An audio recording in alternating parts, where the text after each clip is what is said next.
News, सच जरूरी है। नमस्कार दर्शकों, ये है MNS न्यूज नेटवर्क और आप देख रहे हैं MNS न्यूज टीवी। मैं हूं आपके साथ प्राची। आइए देखते हैं देश और दुनिया की तमाम बड़ी खबरें।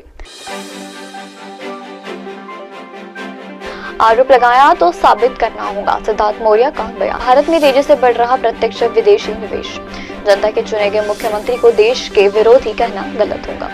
आइए देखते हैं खबरें विस्तार से। आरोप लगाया है तो साबित भी करें, सिद्धार्थ मौर्य का बड़ा बयान। कर्नाटका के मुख्यमंत्री सिद्धार्थ मौर्य ने केंद्रीय मंत्री HD कुमारस्वामी द्वारा उनकी सरकार पर भ्रष्टाचार और मंत्रियों पर कमीशन खोरी के लगाए गए आरोप को सबूत करने के साथ सबूत भी मांगे।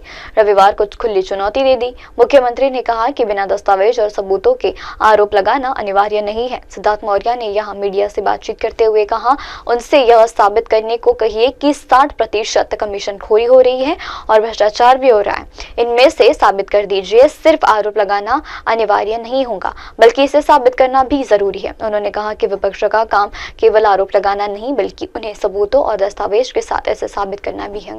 इससे पहले दल एल के चलते एस नेता कुमारस्वामी ने मैसूर में मीडिया से चर्चा की थी, जिसमें सिद्धार्थ मौर्य के नेतृत्व वाली सरकार पर सीधा निशाना साधा, उस पर भ्रष्टाचार और कमीशन खोरी का आरोप लगाया। साथ ही उन्होंने आरोप लगाया कि राज्य सरकार के मंत्री भी इसमें शामिल है। बढ़ती अगली खबर की ओर। भारत में तेजी से बढ़ रहा है प्रत्यक्ष विदेशी निवेश।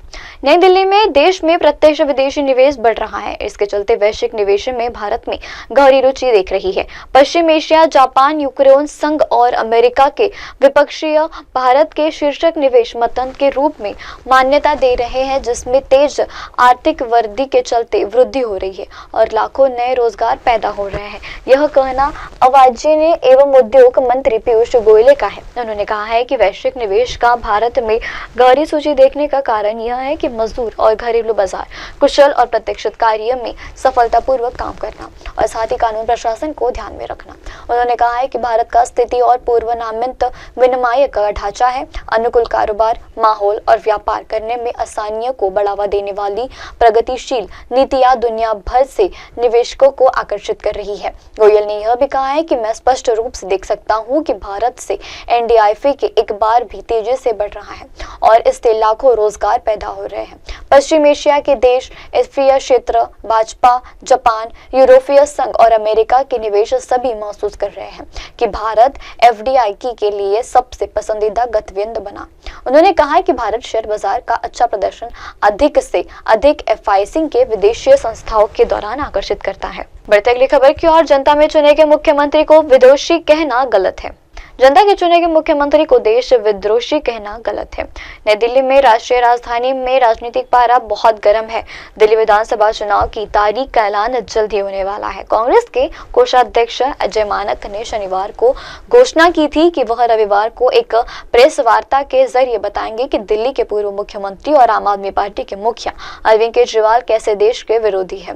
लेकिन सूत्रों के मुताबिक नेता प्रतिपक्ष राहुल गांधी ने प्रेस वार्ता शुरू होने से पहले ही स्थगित करवा दी। बताया जा रहा है कि कांग्रेस नेतृत्व जनता द्वारा चुने गए मुख्यमंत्री को देश विरोधी कहना ठीक नहीं है। अजय माकन की प्रेस वार्ता की स्थगित मान रही है और वही विपक्ष समूह NDI के भी कई सदस्यों ने राहुल गांधी को फोन करके इस बात की जानकारी दी कि कांग्रेस प्रेस वार्ता के केजरीवाल का देश विरोधी बताया जा रहा है। पिछले साल लोकसभा चुनाव में अरविंद केजरीवाल ने NDI समूह के साथ मिलकर चुनाव लड़ा था, जिसके राहुल गांधी ने इस प्रेस वार्ता को रुकवा दिया, जिस वजह से उन्होंने इसे रुकवा दिया। अरविंद केजरीवाल की तरफ से पहले ही आरोप लगाया जा रहा है कि कांग्रेस और भाजपा दिल्ली से मिल गए हैं। दोनों पार्टियां मिलकर आम आदमी पार्टी को हराना चाहती है। वक्त हो चला दर्शकों ब्रेक का। ब्रेक लौटने के बाद देखिएगा देश और दुनिया की तमाम बड़ी खबरें। बने रहिए MNS न्यूज टीवी पर। नमस्कार। हाय हेलो नमस्कार, मैं हूं पंकज विष्णु और आप देख रहे हैं MNS न्यूज। आप देख रहे हैं MNS न्यूज, सच जरूरी।